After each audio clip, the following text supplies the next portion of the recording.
Assalamualaikum warahmatullahi wabarakatuh.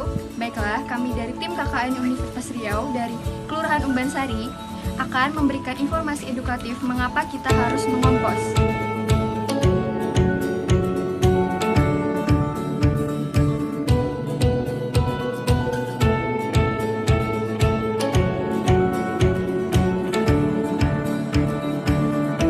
Baiklah, untuk melakukan pengomposan, bahan-bahan yang kita perlukan yaitu pertama kali adalah komposter.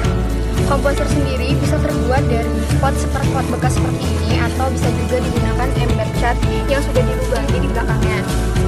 Lalu, selain itu kita juga membutuhkan namanya yaitu sampah coklat atau sampah coklat ini sebagai sumber karbonnya. Sampah coklat ini contohnya seperti daun-daun kering, sekam, dan lain-lain sebagainya. Lalu ada juga namanya sampah organik atau sampah hijau. Nah, sampah organik ini biasanya terdiri dari sampah-sampah sayuran atau kulit-kulit buah-buahan yang sudah tidak dipakai lagi. Lalu selanjutnya ada namanya bioaktivator. Bioaktivator ini sendiri itu terbuat dari air rendaman cucian beras atau namanya juga bisa disebut air leri.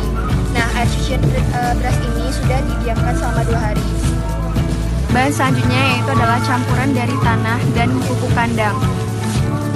Nah, cara untuk melakukan pembuatan kompos ini yang kita lakukan yaitu pertama kali membuat lapisan demi lapisan, di mana lapisan pertama itu terdiri dari sampah coklat seperti daun kering ini. Nah, fungsi dari daun kering ini sendiri nanti sebagai alas agar air lindi yang dihasilkan dari kompos yang telah kita buat tersebut tidak akan keluar langsung.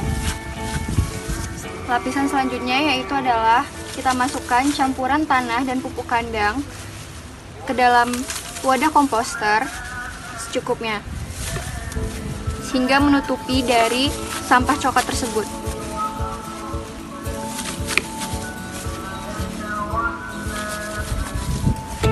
Lalu lapisan ketiga barulah kita masukkan sampah organik yang kita hasilkan. Untuk sampah organik yang dimasukkan ini kalau bisa itu jangan yang mengandung unsur hewani. Sebaiknya sampah-sampah organik yang dimasukkan itu seperti sisa-sisa sayuran atau sisa-sisa kulit-kulit dari buah-buahan.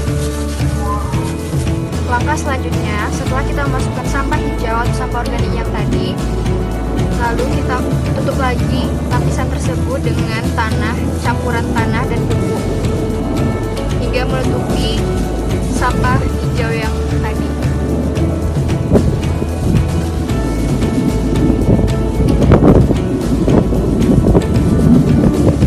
Setelah campuran sampah organik tadi sudah kita tutup dengan campuran tanah dan pupuk kandang, lalu kita akan siramkan dengan air bioaktivator atau air cucian leri secukupnya hingga kompos yang kita buat ini lembab dan juga jangan terlalu kering.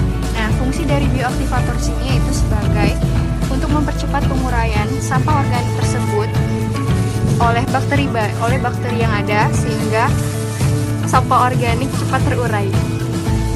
Langkah terakhir dari pembuatan kompos ini, setelah kita sudah siram dengan air leri, maka kita tutup kembali lapisan tersebut dengan sampah karbon atau daun-daun kering.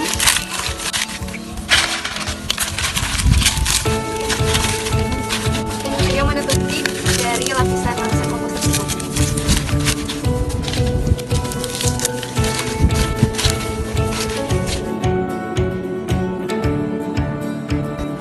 Setelah sudah selesai, maka komposter kita tutup dengan rapat dan usahakan agar tidak terkena air hujan. Nah, komposter yang starter yang sudah kita buat ini dapat kita diamkan selama 2-3 hari. Lalu setelah sudah didiamkan selama 2-3 hari, barulah kita bisa dapat masukkan sampah organik yang kita hasilkan, dan jangan lupa untuk diaduk 2 hari sekali.